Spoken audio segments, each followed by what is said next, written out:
आज के इस वीडियो में हम लोग देखेंगे सुगम गणित भाग 3 जो कि वर्ग 8 के लिए है। और इसका जो हम लोग देखेंगे प्रश्नमाला 1B। हमने प्रश्नमाला 1A का जितने भी प्रश्न था सभी को सॉल्व कर लिया और वहाँ पे ये भी हमने देखा था कि वहाँ पे कौन से गुणधर्म से किस सवाल को किस प्रकार से बनाया जाता है। तो आज की इस वीडियो में हम लोग देखेंगे प्रश्नमाला 1B और 1B का भी हम लोग देखेंगे क्वेश्चन नंबर 6 से। तो देखिए हमने जो पीछे देखा था जैसे कि योग का क्रम विनिमय क्या होता है, ठीक है, या फिर योग का जो साहचर्य नियम क्या होता है। तो देखिए हमने सभी के जो यानी कि पीछे के वीडियो में योग का क्रम विनिमयता देख लिया था, ठीक है। उसके बाद फिर से योग का जो साहचर्य नियम होता है उसको भी हमने देख लिया था। तो देखिए यहाँ पे जो हम देखेंगे यानी कि प्रश्नमाला 1B में जो कि यहाँ पे देखिए योग की जगह आपको क्या होगा, ये गुणा का क्रम विनिमयता होगा, ठीक है। यहाँ पे योग का जगह में क्या हो जाएगा, गुणा का हो जाएगा। तो गुणा का क्रम विनिमयता क्या होगा या फिर गुणा का जो साहचर्य नियम होगा वो क्या होगा। तो जैसे जैसे यहाँ पे प्रश्न आते जाएगा तो वहाँ पे आपको जी ये जो इनके जो फॉर्मूला होगा तो उन सभी को आपको बताते हुए हम चलेंगे। तो चलिए यहाँ पे जो देखते हैं प्रश्न संख्या 6 को। देखिए 6 में क्या दिया गया है। 6 में जो दिया गया है कह रहा है उचित गुणधर्मों के प्रयोग से निम्नलिखित के मान ज्ञात कीजिए, ठीक है। यानी कि यहाँ पे क्या करना है, जो प्रश्न दिया गया है। तो चलिए सबसे पहले हम प्रश्न को लिख लेते हैं, उसके बाद इसको सॉल्व करते हैं। प्रश्न संख्या ये है 6 और 6 का 1 नंबर। तो जैसा कि हम देखेंगे यहाँ पे माइनस में 4/7, उसके बाद गुणा 8/15, जोड़ 2/5, गुणा में माइनस में 1/6, फिर गुणा सॉरी यहाँ पे जोड़ है, उसके बाद है 8/15, उसके बाद देखिए फिर से क्या दे गुणा में माइनस में 3/7 दे दिया है, ठीक है। ये प्रश्न आपका दिया हुआ है। तो देखिए इसमें क्या करना है, हमें ये बताना कि इसमें जो उचित गुणधर्म होगा तो उनके प्रयोग से आपको इसको सॉल्व करना है। तो देखिए सबसे पहले आपको यहाँ पे बिना गुणधर्म का प्रयोग से आपको यहाँ पे इसको सॉल्व करके दिखाते हैं, फिर बाद में जो है फिर से जो गुणधर्म आएंगे उनको भी देखते हुए चलेंगे। तो देखिए यहाँ पे एक चीज़ को अगर ध्यान देंगे, देखिए यहाँ पे 8/15 है और यहाँ भी 8/15 है, ठीक है। यानी कि यहाँ पे 8/15 है और यहाँ पे 8/15 है। तो एक काम करते हैं कि इनको और इनको इन दोनों को हम एक जगह कर लेते हैं, ठीक है। देखिए डायरेक्टली हम सॉल्व कर रहे हैं इसको। तो यहाँ पे हम क्या लिखेंगे, माइनस में 4/7 गुना में 8/15, फिर से यहाँ पे देखिए जोड़ में 8/15 और गुना में माइनस में 3/7 है, ठीक है। अब देखिए जो बच गया इसको हम साइड में लिख लेते हैं। तो एक चीज़ देखिएगा आप यहाँ पे, देखिए जैसे कि हम लोग वितरण नियम जानते हैं, क्या होता है A गुना में B फिर प्लस में A गुना में C। तो ये होता है वितरण नियम, ठीक है। ये क्या होता है, वितरण नियम। तो वितरण नियम के रूल से अगर हम देखेंगे यहाँ से लेके इसको देखेंगे अगर यहाँ से, तो देखिए यहाँ पे दोनों A और A मिल गया, ठीक है। A और A मिल जाता है। चलिए इसको थोड़ा सा हम नीचे लिखते फिर आपको इसको भी दिखाएंगे। देखिए यहाँ पे A गुना में B फिर प्लस में A गुना में C। तो एक चीज़ ध्यान दीजिएगा कि देखिए यहाँ पे A है और यहाँ भी A है। तो देखिए यहाँ पे जो A एक जैसा मिल गया तो यहाँ से क्या इन दोनों में से A में से हम क्या करें, एक ठो A को हम यहाँ पे कॉमन निकालें। देखिए इसको कहते हैं वितरण नियम, ठीक है। और इसके बारे में हमने बहुत सारा वीडियो इसके बनाया हुआ है, तो आप उसको देख सकते हैं। देखिए इसको कहते हैं वितरण नियम, ठीक है, या बंटन नियम भी इसको कहते हैं। देखिए वितरण मतलब होता है बांटना, या बंटन में से होता है बांटना। तो देखिए यहाँ पे ये जो है वितरण नियम A गुना में B और प्लस में A गुना में C। तो यहाँ से हम क्या करें, ये जो A है एक जैसा, तो यहाँ से A को हम यहाँ पे कॉमन ले लेंगे। फिर से देखिए यहाँ पे बचेगा क्या, B और ये प्लस में और ये वाला C। तो आप यहाँ पे देखिए तो आपको ये वितरण नियम यहाँ पे दिख रहा है कि नहीं दिख रहा है। देखिए यहाँ पे जो है ना वितरण नियम दिख रहा है। जैसे देखिए यहाँ पे 8/15 एक जैसा मिला ना, यहाँ पे 8/15 और यहाँ भी 8/15 है कि नहीं, दोनों एक जैसा। है कि नहीं, यानी कि ए और ए मिल गया। देखिए ये आगे पीछे भी हो सकता है, उससे हमको कोई प्रॉब्लम नहीं है, जैसे इसको पहले या इसको बाद में लिखा जा सकता है, उससे कोई प्रॉब्लम नहीं, लेकिन यहाँ पे गुना होना चाहिए दोनों में। देखिए यहाँ पे गुना है और यहाँ भी गुना है, तो देखिए बीच में गुना है दोनों जगह, है कि नहीं। तो यहाँ पे अब क्या करेंगे, जैसे कि 8/15 दोनों में मिल गया है, तो यहाँ से हम 8/15 को यहाँ पे ले लेते हैं, ठीक है। और यहाँ पे गुना में उसके देखिए कहते हैं b प्लस में c, तो ये वाला हो जाता है b, यानी कि जो नहीं मिलता, चलिए यहाँ पे लिखते हैं a, देखिए ये a हो जाता है और ये भी a, उसके देखिए ये वाला b और ये वाला c, तो देखिए यहाँ पे कहता है b प्लस में a को हमने तो यहाँ पे ले लिए हैं, और यहाँ पे बचेगा b और प्लस में c, तो देखिए b क्या है, b है माइनस में 4/7। अब देखिए यहाँ पे जो है प्लस है, तो प्लस का चिन्ह लेंगे, फिर से हम माइनस में 3/7 है, और ये जो इसको हम लिख लेते हैं उसी प्रकार से, और इसकी काम जो है बाद में करते हैं। तो चलिए यहाँ पे जो ये नियम को हमने लिखा था, इसको सबसे पहले यहाँ से हटा लेते हैं।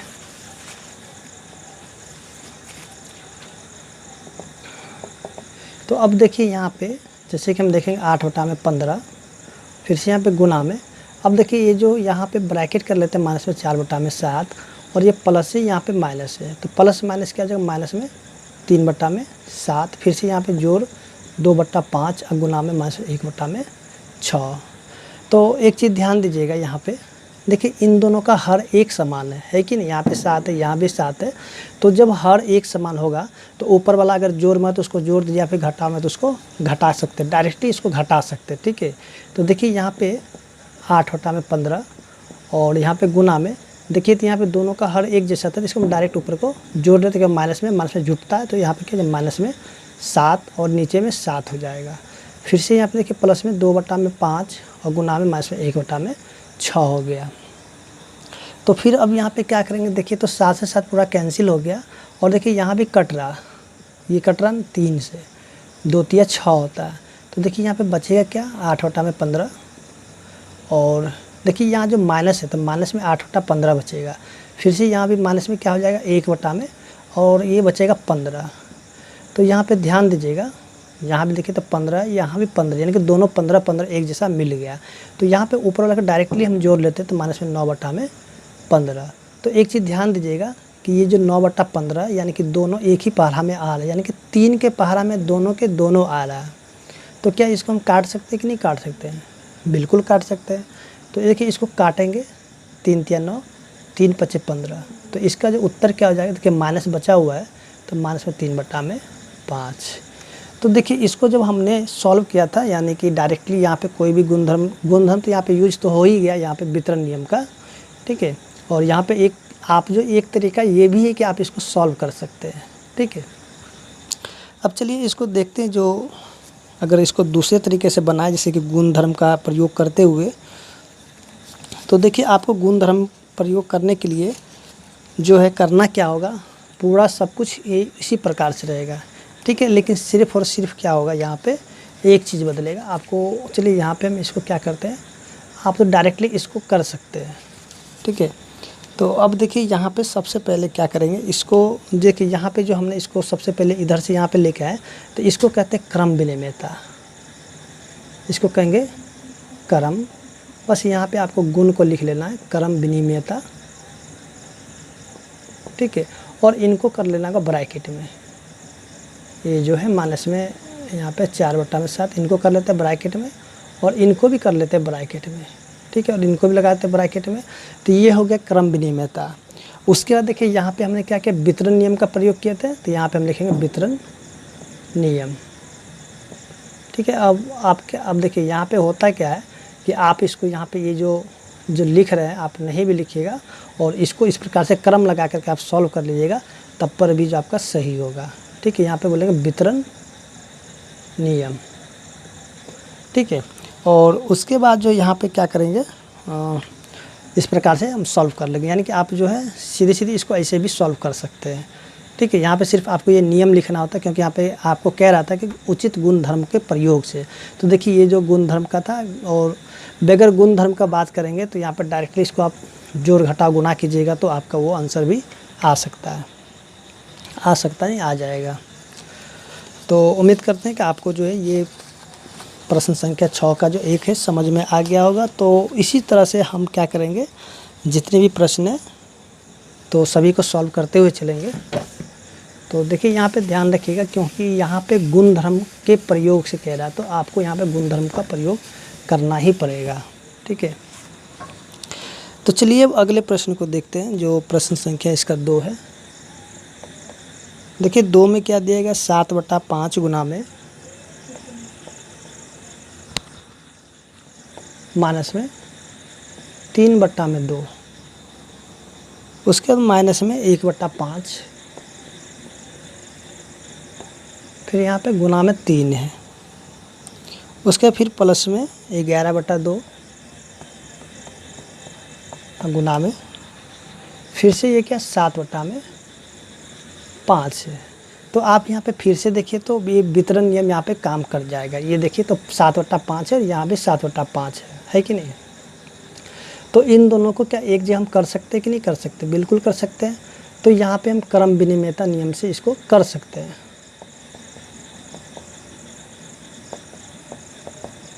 चलिए यहाँ पे क्रम विनिमयता से इसको हम क्या कर सकते हैं, इनको एक जगह कर सकते हैं, यानी कि 7/5, यानी कि सेम इसका जो पिछले प्रश्न था तो उसको उस प्रकार से सॉल्व कर सकते हैं। ठीक है, और बीच में क्या हो जाएगा, प्लस यहाँ पे 11/2 और गुना में, माने तो इसको पहले लिख लीजिए, कोई दिक्कत नहीं। यहाँ पे 7/5 और गुना में 11/2। उसके बाद देखिए यहाँ से ये जो माइनस में 1/5 है और गुना में क्या है 3 है। तो देखिए अब यहाँ पे क्या करेंगे, वितरण नियम का प्रयोग करेंगे यहाँ पे। चलिए इसको करते हैं वितरण नियम से। देखिए वितरण नियम से जैसे कि हमने अभी फॉर्मूला को देखे थे कि किस प्रकार से फॉर्मूला का प्रयोग से इसको सॉल्व कर सकते हैं। तो देखिए यहाँ पे वितरण नियम से क्या करेंगे, यहाँ से जो इन दोनों में से एक 7 को यहाँ ले लेते हैं कॉमन, फिर से यहाँ पे गुना में, अब देखिए यहाँ पे बचेगा क्या, माइनस में 3/2 और यहाँ प्लस में फिर से 11/2, उसके माइनस में 1/5 और गुना में 3। तो देखिए यहाँ पे 7/5 हो गया और गुना में देखिए यहाँ पे दोनों का हर एक जैसा है, तो 11 में से 3 को घटाएंगे तो हो जाएगा 8/2, फिर से यहाँ माइनस में 1/5 गुना में 3। तो देखिए ये कटेगा तो काट देंगे, यानी कि कितना 7 चौके 28/5 और माइनस में इसको जब गुना करेंगे तो 3/5 हो जाएगा। ठीक है, उसके बाद देखिए यहाँ पे फिर से देखिए तो दोनों का हर क्या एक समान है कि नहीं, दोनों का हर एक समान है। चलिए यहाँ पे देखते हैं इसका, दोनों का हर एक समान है। तो यहाँ पे करेंगे क्या कि देखिए इसमें से घटा लेंगे, 28 में से 3 को घटाएंगे तो बचेगा 25 और नीचे में क्या हो जाएगा 5 हो जाएगा, और 5 के परम 25 आता है 5 बार में, तो इसका जो उत्तर क्या हो जाएगा 5 हो जाएगा। तो उम्मीद करते हैं कि आपको जो प्रश्न संख्या 2 भी समझ में आ गया होगा। तो इसी प्रकार से अब देखते हैं अगले प्रश्न को, जो प्रश्न संख्या इसका 3 है। तो देखिए ज़्यादा यहाँ पे कोई भारी है नहीं, बस आपको यहाँ पे यहाँ पे आप इसको जो सॉल्व कर रहे हैं, ठीक है, तो यहाँ पे आपको क्या करना, वो जो नियम है यानी कि जो गुण धर्म है आपको यहाँ पे लिखते हुए चलना हो। जैसे कि हमने यहाँ पे क्रम विनिमय, यहाँ पे वितरण नियम इसको लिखे थे, तो इस प्रकार से आपको लिखते हुए चलना होगा। तो चलिए अब देखते हैं जो प्रश्न संख्या 3 है। देखिए 3 में दिया हुआ क्या 4/13, प्रश्न संख्या 3 4/13 और गुना में माइनस में 11/18, फिर से गुना में 13/4 है। ठीक है, तो इसको करना है सॉल्व। तो इसको सॉल्व कैसे करेंगे, तो चलिए यहाँ पे देखते हैं। सबसे पहले देखिए, सबसे पहले हम यहाँ पे लेंगे सहचारिता नियम। ठीक है, चलिए यहाँ पे सहचर्य नियम लगाते हैं यहाँ से। वैसे ही आप इसको डायरेक्टली भी सॉल्व कर सकते हैं, यदि इसको काट उठ दीजिएगा तो भी इसका आंसर आ जाएगा। तो लेकिन यहाँ पे हमें करना गुणधर्म का प्रयोग। तो देखिए यहाँ पे अब गुणधर्म का प्रयोग क्या करेंगे, देखिए यहाँ पे लिखेंगे ये 4/13 और गुना में, यहाँ से माइनस में 11/18 और गुना में 13/4। तो इसको जो लिखेंगे ब्रैकेट के अंदर, ठीक है, उसके बाद फिर से यहाँ पे क्रम विनिमयता के नियम से लगाएंगे। अगर इसको क्रम विनिमयता देखेंगे तो क्रम विनिमयता, तो देखिए यहाँ पे क्रम विनिमयता नियम से क्या हो जाएगा। देखिए आप यहाँ पे नियम नहीं भी लिखेगा तो भी चलेगा, लेकिन नियम लिखना ज़रूरी है क्योंकि प्रश्न में ही कहा गया है, तो इसलिए आप जो इसको नियम को लिखते हुए चले तो अच्छा रहेगा। तो देखिए यहाँ पे क्रम विनिमयता नियम के लिए क्या कहते हैं, देखिए यहाँ पे 4/13 और यहाँ पे 13/4 है, तो इन दोनों को एक जगह कर लेते हैं, यानी कि 4/13 गुना में 13/4 और इनको ब्रैकेट में रखते हैं। फिर से यहाँ पे गुना में ये जो माइनस में 11/18 इसको अलग रखते हैं। तो देखिए यहाँ पे 13 से 13 तो कट गया और 4 से भी 4 कट गया, तो यहाँ पे कुछ भी नहीं बचा, तो 1 बचा। फिर से गुना माइनस में 11/18 और इसको जब हम गुना करेंगे तो गुना क्या हो जाएगा, ये सीधी सीधी जो है यहाँ पे देखिए यहाँ पे 1 होता है, तो देखिए यहाँ पे जो क्या होता है ये गुणात्मक तत्समक होता है। ठीक है, यह क्या हो जाएगा, गुणात्मक तत्समक। ठीक है, तो देखिए यहाँ पे गुणात्मक तत्समक क्या होता है कि देखिए जैसे कि यहाँ पे कोई नंबर a हो और गुना करा जाता है 1 से, ठीक है, तो उसको कहते हैं गुणात्मक तत्समक। तो देखिए यहाँ पे 1 है गुना में यहाँ पे माइनस में 11/18 है, तो यहाँ गुणात्मक तत्समक से इसका जो उत्तर क्या हो जाएगा, माइनस में 11/18। ठीक है, तो देखिए आप जो यहाँ पे देखें, देखिए जैसे कि चलिए यहाँ पे समझ लेते थोड़ा सा जो फॉर्मूला था। देखिए यहाँ पे सहचर्य नियम, सहचर्य नियम में क्या था, जैसे कि हम लोग देखते थे जो योग के सहचर्य नियम में हम लोग देखे थे कि ए प्लस में बी प्लस में सी, ठीक है, और ये भी बराबर होना चाहिए किसके, ए प्लस में बी प्लस में सी। तो यहाँ पे ए प्लस बी और इसको अलग रखते थे। ठीक है, तो ये जो हो जाता था क्या, सहचर्य नियम। तो देखिए यहाँ पे जो है अब यहाँ पे जोड़ की जगह यहाँ पे क्या करेंगे, अगर यहाँ गुना लगा देंगे सभी में तो ये क्या हो जाएगा, गुना का सहचर्य नियम हो जाएगा। ठीक है, यहाँ पे गुना हो जाएगा। तो बस इतना ही आपको याद रखना है। क्या रखना है कि देखिए अगर जो सहचर्य नियम में क्या था कि सभी में प्लस था, तो अगर यहाँ पे गुना लग जाएगा तो गुना का सहचर्य नियम होगा। अब देखिए यहाँ पे जो क्रम विनिमयता था, ठीक है, तो देखिए यहाँ पे जो अगर प्लस होता, यहाँ भी प्लस और यहाँ भी प्लस, तो ये आपका हो जाता है योग का क्रम विनिमयता। और लेकिन यहाँ पे आपका गुना का है तो हम यहाँ पे गुना का क्रम विनिमयता नियम। ठीक है, बस इतना ही सा फ़र्क रहता है, यानी कि इसमें प्लस और माइनस का फ़र्क होता है। तो अब हम देखेंगे जो इसका प्रश्न संख्या है 4 है, तो 4 भी सेम जैसे कि अभी 3 को हमने सॉल्व किया था, तो उसी प्रकार से ये भी सॉल्व हो जाएगा। प्रश्न संख्या 4, तो प्रश्न संख्या 4 है। देखिए 4 में क्या दिया गया है, 4 में जो दिया है 4/7 गुना में 5/19 गुना में 21/16 गुना में 38/5। तो यहाँ भी हमें क्या करना है, सभी में गुणधर्म का प्रयोग करना है। तो इसको भी उसी प्रकार से यानी कि गुणधर्म का प्रयोग से इसको सॉल्व करना है, या फिर आप इसको डायरेक्टली भी काटिएगा। जैसे कि 19 से देखिए, जैसे कि यहाँ पर 4/7 गुना में 5/19 गुना में 21/16 और 38/5। तो देखिए 5 से 5 कटेगा, 19 दूनी 38 हो जाएगा, 7 तिया 21 हो जाएगा, 4 दूनी 4 चौक 16 हो जाएगा। फिर ये 2 से कट गया, यानी कि 1/2 इसका उत्तर आ गया। ठीक है, यानी कि इसको आप ऐसे भी सॉल्व कर सकते हैं, लेकिन वो आपका गलत भी हो सकता है। ठीक है, तो यहाँ पे हमें गुणधर्म का प्रयोग करना है, तो गुणधर्म को ही देखेंगे प्रयोग से। ठीक है, तो देखिए यहाँ पे अब सबसे पहले जो गुणधर्म का प्रयोग करेंगे, देखिए सबसे पहला गुणधर्म क्या लगाएंगे, सहचर्य नियम। ठीक है, सहचर्य नियम के लिए क्या करेंगे, यहाँ से कुछ भी नहीं, ये जो बीच वाला इनको ब्रैकेट में रखना होगा। ठीक है, सहचर्य नियम से तो ये जो बीच में है इनको ब्रैकेट में कर लेते हैं। 4/7 गुना में 5/19 गुना में 21/16, फिर से यहाँ पे गुना में 38/5। ठीक है, यानी कि इसको उसी प्रकार से हमको उतार देना, सिर्फ ब्रैकेट में ले करके। अब जो है आगे यूज करेंगे यानी कि वितरण नियम का। देखिए वितरण नियम को अगर देखेंगे यहाँ से, तो वितरण नियम में क्या होता है कि देखिए वितरण नियम में क्या करेंगे, ये जो है ना इसको थोड़ा आगे पीछे, यानी कि जो जिसके साथ कटेगा उसको आगे लिखेंगे, इसको बाद में लिखेंगे। तो यहाँ पे देखिए 4/7 गुना में 21/16, फिर से यहाँ पे गुना में 5/19 गुना में 38/5। उसके बाद फिर से यहाँ पे क्या करें, सहचर्य नियम का प्रयोग करेंगे। देखिए यहाँ पे सहचर्य नियम से क्या हो जाएगा, सहचर्य नियम से तो ये जो हो जाएगा, देखिए ये दोनों को एक जगह कर लेते हैं ब्रैकेट में, 4/7 गुना में 21/16, उसके एक ब्रैकेट में कर लेते हैं फिर से गुना में 5/19 गुना में 38/5। तो देखिए जो कटेगा, अब इसको हम क्या करते हैं, काट लेते हैं। ठीक है, तो देखिए काटने के बाद क्या आएगा,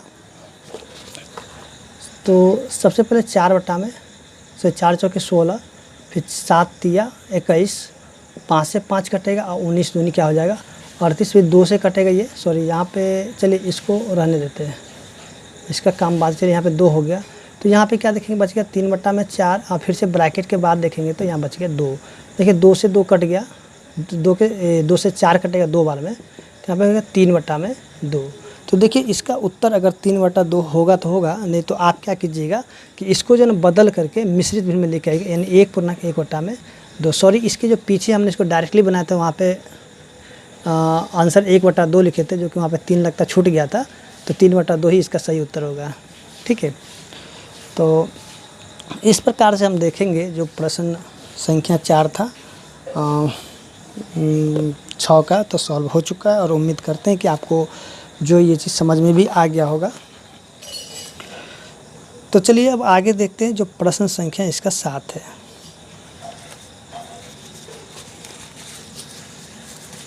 देखिए 7 में क्या करना है, जो मतलब खाली जगह जो है उसको आपको भरना है। ठीक है, देखिए क्या दिया, कहता है -7 का व्युत्क्रम क्या होता है। देखिए -7 का कहता है व्युत्क्रम क्या होगा, तो जैसे व्युत्क्रम हम जानते हैं क्या, उल्टा, तो उल्टा के लिए हम क्या करें, देखिए हम माइनस में 7 है और नीचे में कुछ भी नहीं होता तो नीचे में 1 होता है, ऐसा हम लोग जानते हैं। ठीक है, तो इसका उल्टा करेंगे, तो उल्टा क्या होगा कि नीचे वाला ऊपर जाएगा और ऊपर वाला नीचे आएगा, यानी कि 1 चला जाएगा ऊपर और ये 7 आ जाएगा नीचे, और यहाँ पे माइनस का चिन्ह लगा देंगे, यानी कि माइनस में 1/7 इसका जो उत्तर हो जाएगा। इसी तरीके से अगर देखेंगे इसका प्रश्न संख्या 2 को, देखिए 2 में क्या दिया, परिमेय संख्याएं। ठीक है, परिमेय संख्याएं गुणन के अंतर्गत सम्मिलित है, यानी कि डैश के लिए सम्मिलित है, तो इसके लिए हम क्या करेंगे, देखिए अब जो यहाँ पे आप देखिएगा, जो सबसे ऊपर में ही यहाँ से आप देखिएगा, यहाँ पे जो दिया हुआ है परिमेय संख्याएं गुणन के अंतर्गत सम्मिलित होती है। ठीक है, यानी कि परिमेय संख्या जो होता है गुणन के अंतर्गत सम्मिलित होती है, तो इसका जो उत्तर क्या हो जाएगा, देखिए इसका एक मिनट, इसका जो उत्तर आपका हो जाएगा, देखिए यहाँ पे सिर्फ और सिर्फ क्या भरना होगा, परिमेय संख्या गुणन के अंतर्गत सम्मिलित होगा, यानी कि आपको क्या यहाँ पे सम्मिलित भर देना है। ठीक है,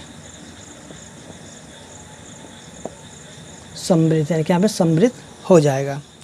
उसी तरह बोलता शून्य का गुणात्मक प्रतिलोम क्या होगा, तो देखिए शून्य का जो है ना गुणात्मक प्रतिलोम होता ही नहीं होता है। ठीक है, यानी कि शून्य का गुणात्मक प्रतिलोम नहीं हो, जैसे कि शून्य को अगर गुणात्मक प्रतिलोम करेंगे तो शून्य का शून्य ही रह जाएगा, यानी कि सॉरी शून्य का मतलब होगा ही नहीं।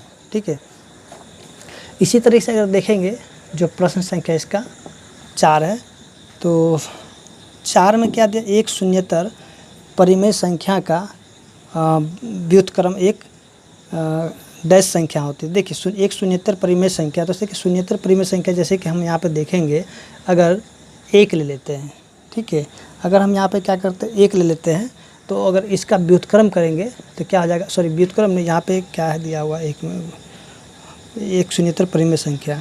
ठीक है, देखिए जैसे हम यहाँ पे 1 ले लेते हैं, अगर इसका व्युत्क्रम करेंगे फिर से ये 1 का 1 ही रहेगा, यानी कि इसमें 1 का जैसे 1 है तो ये भी क्या हो जाए 1, यानी कि ये भी एक परिमेय संख्या होगा। तो हम यहाँ पे कह सकते हैं एक शून्येतर परिमेय संख्या का व्युत्क्रम एक परिमेय संख्या ही होगा, क्योंकि यहाँ देखिए 1 है तो इसका जब व्युत्क्रम करेंगे यानी उल्टा करेंगे फिर 1/1, यानी कि फिर से ये जो परिमेय संख्या ही होगा। तो यहाँ पे हम लिख सकते हैं क्या, चलिए यहाँ पे 1 = 1 है, तो यहाँ पे लिख सकते हैं परिमेय संख्या, यानी कि इसका उत्तर क्या हो जाएगा, परिमेय संख्या। ठीक है, उसी प्रकार से अगर इसका जो प्रश्न संख्या 5 को देखेंगे तो कहता है डैश का व्युत्क्रम नहीं होता है।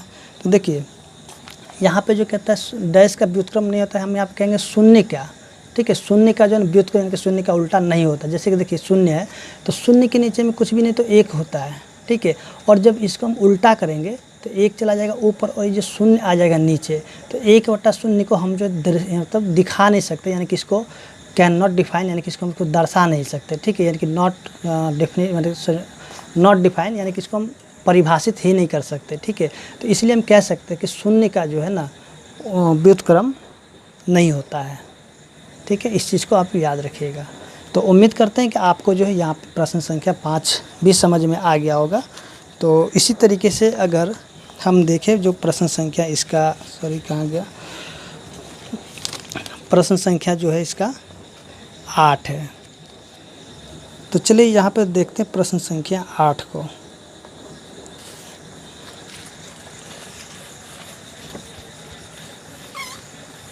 देखिए 8 में हम देखेंगे,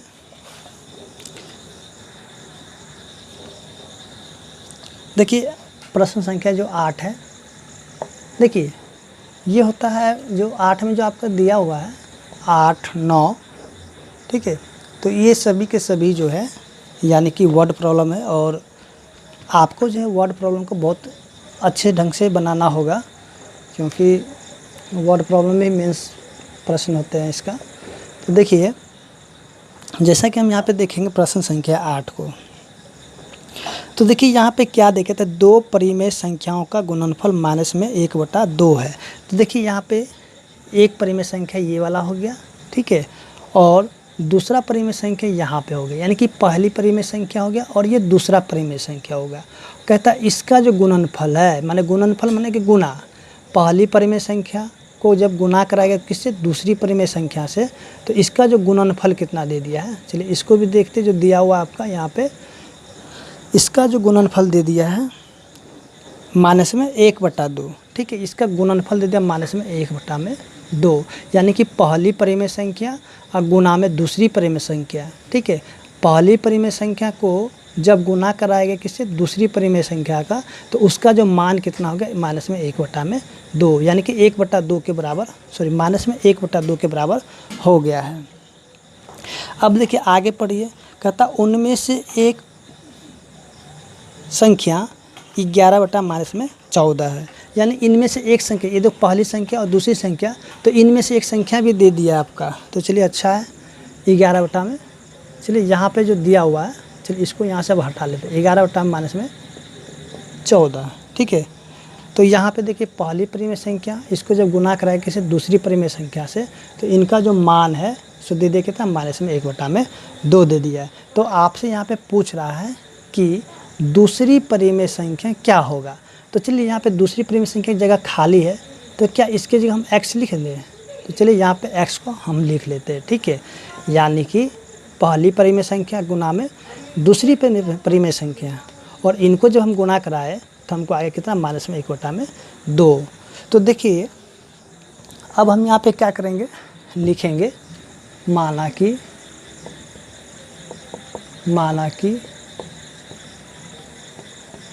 क्योंकि हमने यहाँ पे दूसरी परिमेय संख्या को माना है।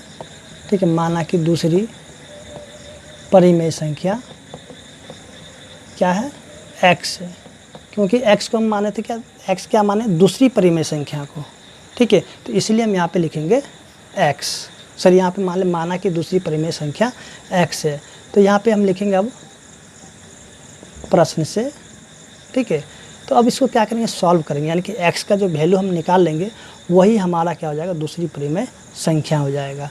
तो चलिए यहाँ पे लिखते हैं x ये वाला, फिर बराबर -1/2। अब देखिए यहाँ पे जो -11/2 क्या गुना में है, तो दूसरी तरफ जा कर के क्या हो जाएगा, भाग में, यानी कि ये जो 14 है ऊपर चला जाएगा और ये जो 11 है नीचे में आ जाएगा, और 11 नीचे में आ जाएगा, और माइनस यहाँ पे लगा लेते हैं। ठीक है, देखिए ये कटेगा 7 बार में, और अब जो नहीं कटेगा उसको क्या करेंगे, रहने देंगे। तो यहाँ तक माइनस और माइनस क्या हो जाएगा, प्लस, और यहाँ बच गया 7 और बट्टा में 11, यानी कि हम कह सकते हैं कि दूसरी परिमेय संख्या क्या हो जाएगा 7/11। ठीक है, तो अब यहाँ पे हम लिखेंगे अतः दूसरी परिमेय संख्या क्या हो जाएगा 7/11 है या फिर होगी, आप लिख लीजिएगा इसको। ठीक है, तो इस तरीके से जो प्रश्न संख्या 8 था सॉल्व हो गया। और चलिए अब आगे देखते हैं जो प्रश्न संख्या 9 है।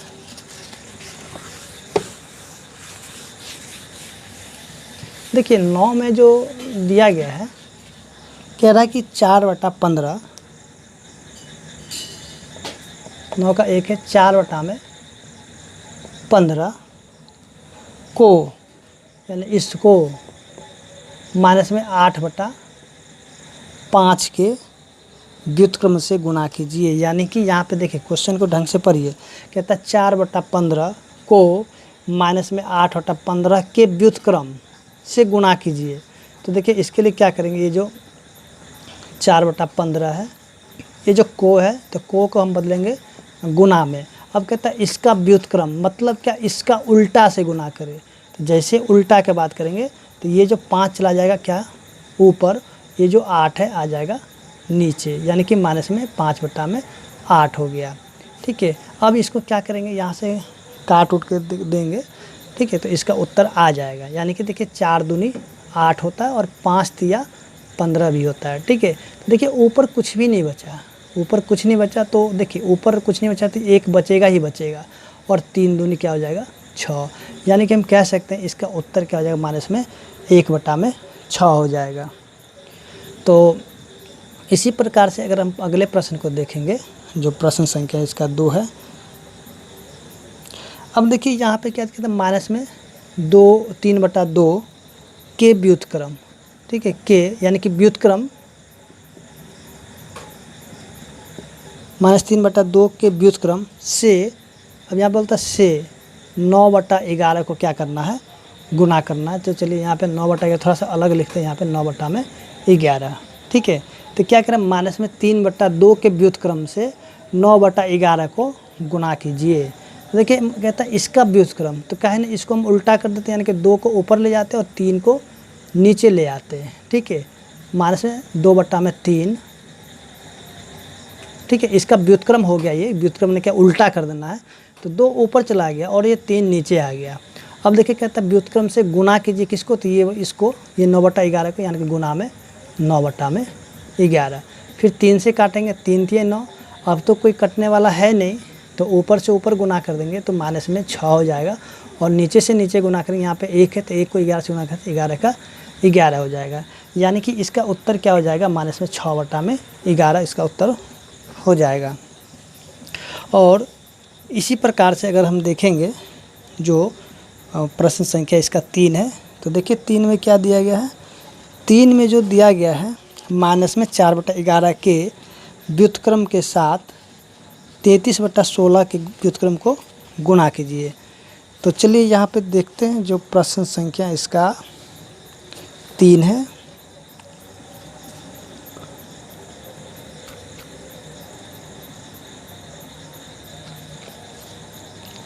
तो चलिए अब आगे हम देखते हैं। देखिए एक चीज़ आप यहाँ पे ध्यान रखिएगा कि देखिए यहाँ पे माइनस है, माइनस आप यहाँ पे दीजिए चाहे यहाँ दीजिए, कोई फ़र्क नहीं पड़ेगा। जैसे कि हमने यहाँ पे माइनस यहाँ पे दिए हैं, या फिर आप इस माइनस को जो है यहाँ पे नीचे भी लगा सकते हैं। यहाँ दीजिए, यहाँ दीजिए, यहाँ दीजिए, कहीं भी दीजिए, बात बराबर रहेगा। ठीक है, तो अब आगे हम देखते हैं जो इसका 3 नंबर है। 3 को भी जो ठीक इसी, यानी कि प्रश्न संख्या जो 2 था, 2 की तरह ही बना लेंगे। तो देखिए 3 में क्या दिया गया है, 3 में कह रहा है कि 4/-11 के व्युत्क्रम के साथ 33/16 के व्युत्क्रम को गुणा कीजिए। ठीक है, तो देखिए यहाँ पे जो प्रश्न को पहले हम लिखते हैं। देखिए प्रश्न में क्या दिया हुआ है, देखिए माइनस में 4/11। अब कहता है के व्युत्क्रम, इसके प्रश्न को आप नीचे देख ही दिया हुआ, तो हम यहाँ पे के, हम पूरा प्रश्न को नहीं लिखेंगे।